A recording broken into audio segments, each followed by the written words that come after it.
한 50일 무렵쯤 어린 월령의 수면 교육은 도대체 뭘 해야 될까 고민하시는 분들, 이때는 정말 뭐를 꼭 해야 할지 50일에 꼭 잊지 말아야 할 7가지를 나눠보도록 하겠습니다.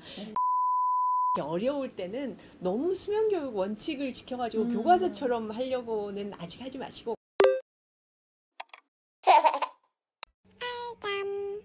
안녕하세요, 알전 멤버 여러분. 6주에는 눕혀서 재우는 수면 교육 연습을 계속하는 시기이잖아요.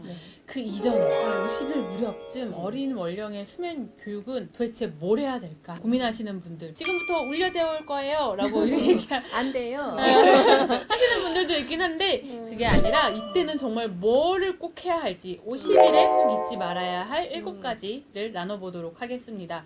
요즘 알전 앱에 10일 무렵 조리원에서 저희를 접하고 들어오시는 분들 정말 많은 것 같아요. 그래서 그렇구나. 조리원에 소문 좀 내주세요.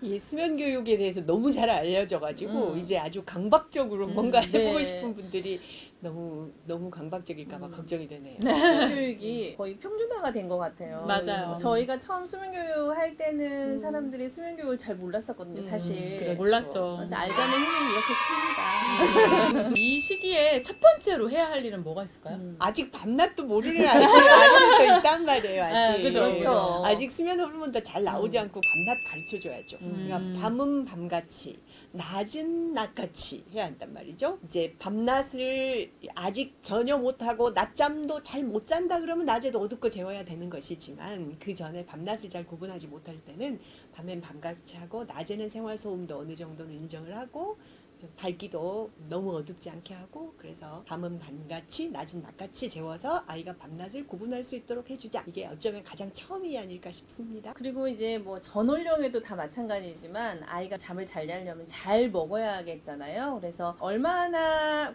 간격을 두고 배불리 먹을 수 있는지 수유텀을 정해서, 뭐 보통 50일이면 2시간? 아니면 이제 분유 수유를 하거나 양이 좀 많은 아이들은 2시간 반까지도 유지가 되는데, 그 일정한 수유텀을 유지를 해서 한 번에 배가 부르게 배꼽을 조금씩 키워가는 연습을 하시는 것이 필요하다라고 볼 수 있습니다. 세 번째는 먹놀잠 패턴을 만들어주는 건데요. 사실 먹놀잠이라고 하면 뭔가 먹였다가 꼭 깨워서 놀고 그 다음 잠을 재워야 할 것 같은 느낌인데, 그건 아니고요. 지금 월령은 먹으면서 잠으로 바로 이어지지만 않게 조금 노력을 하시면은 좋을 것 같고, 먹어서 조금 잠드는 것 같다라고 한다면 어차피 트림을 시켜야 되잖아요. 아이를 세워 안아서 조금 토닥토닥 해주시면서 비몽사몽간에라도 눕히는 연습을 계속 해주시면 좋을 것 같습니다. 그리고 이제 한 3, 4개월 되면 어느 정도 패턴이 만들어질 수 있거든요. 이제 수면 호르몬도 나오고 각성 호르몬도 나오고, 그러니까 지금부터도 아이에게 어떤 규칙적인 시간을 줄 수 있을 것인가를 고민을 해봐야 되는 거죠. 잘 모르겠으면 수면 일기를 좀 적어보면 아이를 재우기 쉬운 시간대가 좀 보일 거예요. 그래서 이제 규칙성을 발견하게 되면 점차 규칙적인 시간에 재우려고 노력을 해야 되겠죠. 그리고 아직은 좀 어려워요. 아이를 푹 재우기 되게 어렵거든요. 이렇게 어려울 때는 너무 수면교육 원칙을 지켜가지고 교과서처럼 하려고는 아직 하지 마시고, 그럼 너무 어렵거든요. 그냥 아이가 어떻게든지 잘 자게 한다. 어떻게 하면은 아이가 한 번에 푹 자더라. 이런 걸 경험해보기. 이것도 중요할 것 같습니다. 아이가 울음을 표현할 때 엄마 입장에서 이게 배가 고픈지, 기저귀가 젖어서 우는 울음인지, 짜증이 나는지 이거를 잘 구분을 못할 때란 말이에요. 아기가 왜 우는지를 파악해 보려면 아이의 일기를 써보시는 게 중요해요. 이렇게 일과를 적어보면서, 요 정도 텀에 울면 배가 고프구나, 또 요 정도의 졸려하는 시간에 울음이 이렇구나, 이것들을 파악해보면서 일과를 만들어가면 좋을 것 같습니다.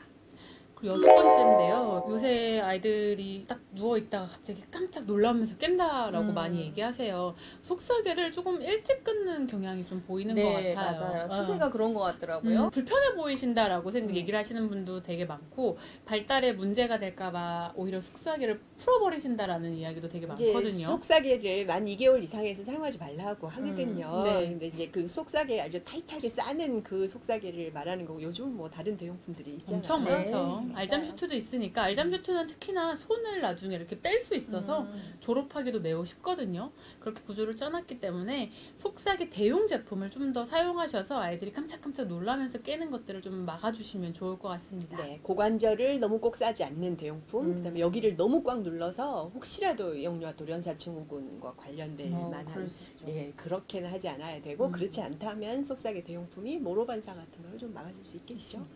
네, 그럼 마지막은 뭘까요? 마지막은 우리가 저축과 같은 개념인데 수면 의식을 만들어 주시면 좋을 것 같아요. 그러니까 지금 수면 의식을 뭐 그럴싸하게 한다고 해서 아이가 잘 통하지는 않을 거예요, 사실. 그렇지만 수면 의식은 이제 아이가 어느 정도 잠이 오면 늘 반복적으로 하는 루틴이 있어서 자장가만 틀면 나는 졸립다. 요거를 만들어 주는 시기라고 보시면 되고, 양육자도 아이한테도 잘 통할 수 있는 2가지 정도를 정해서 꾸준히 연습하시는 것이 좋겠습니다. 네, 오늘은 어린 원령의 아기들을 위한 수면교육 팁 나눠봤는데요. 지금 당장 조금 빨리 잠을 좀 잘 자줬으면 하는 마음이 얼마나 크시겠어요. 몸도 마음도 너무 힘들 시기이긴 한데 아이들에게도 약간의 성장과 발달이 필요한 시기일 수 있으니 너무 조급해하지 마시고 조금 더 숨을 좀 고르면서 주변의 도움도 좀 많이 받으셔가면서 육아를 하셨으면 좋겠습니다. 육아를 조금 더 객관적으로 바라보고 싶으시다면 좋아요와 구독을 꼭 눌러주세요. 꿀잠은